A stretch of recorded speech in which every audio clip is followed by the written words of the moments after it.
Railway దేశంలో అతిపెద్ద రవాణా వ్యవస్థ. రోజు లక్షలాది మంది ప్రయాణికులను రైలు గమ్యస్థానాలకు చేరుస్తాయి. రైళ్లలో నిత్యం ఫుల్ రద్దీ ఉంటుంది. దేశంలో ఎక్కడికైనా కనెక్టివిటీ తక్కువ ధరలు ఉండటమే రద్దీకి ప్రధాన కారణంగా చెప్పొచ్చు.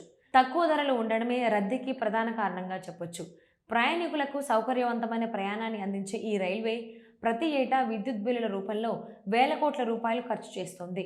రైలు నడవడానికి ప్రయాణికులకు ఏసీ, లైట్లు, ఫ్యాన్లు, ఛార్జింగ్ పాయింట్స్ వంటి సౌకర్యాలు అందించడానికి ఎంత విద్యుత్ వినియోగిస్తారు? వాటి ఖర్చు ఎంత అనేది ఈ స్టోరీలో తెలుసుకుందాం. భారతీయ రైల్వేల మొత్తం విద్యుత్ ఖర్చులను విశ్లేషిస్తే ఆశ్చర్యం కలుగుతుంది. ఇండియన్ రైల్వే వార్షిక విద్యుత్ బిల్లులు సుమారు 10 నుంచి 12 వేల కోట్ల రూపాయలు ఉంటుందని అంచనా. ఈ భారీ బిల్లును రోజువారీగా విభజిస్తే రైల్వే ప్రతిరోజు సుమారు 30 కోట్ల రూపాయల కరెంటు బిల్లు చెల్లిస్తున్నట్లు తెలుస్తోంది. రైలు నడపడానికి, ప్రయాణంలో సౌకర్యాలు కల్పించడానికి విద్యుత్ వినియోగం ప్రధానంగా 3 రకాలుగా ఉంటుంది. యూనిట్ ధర.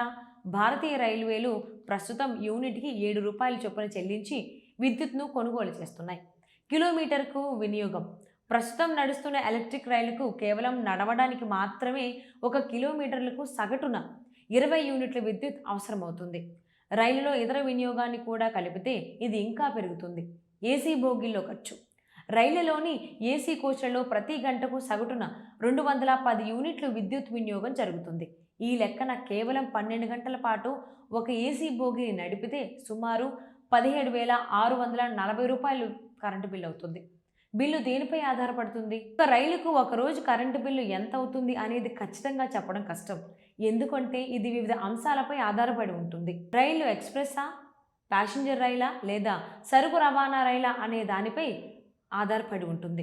ఏసీ బోగీలు, ప్యాంట్రీ ఉన్నాయా లేదే అనే దానిపై కూడా ఆధారపడి ఉంటుంది. కొనుగోలు చేసిన విద్యుత్ యూనిట్ల సంఖ్య వివిధ ఛార్జీలపై కూడా ఆధారపడి ఉంటుంది. రైల్వే స్టేషన్లలో రైలు నిలిపి ఉన్నప్పుడు కూడా కొన్ని ముఖ్యమైన వ్యవస్థల కోసం నిరంతరం విద్యుత్తును ఉపయోగిస్తారు. మొత్తం మీద దేశ ఆర్థిక వ్యవస్థను వెనుకగా నిలిచిన రైల్వే విద్యుత్ వినియోగంలో కూడా అతిపెద్ద వినియోగదారుల్లో ఒకటిగా ఉంది.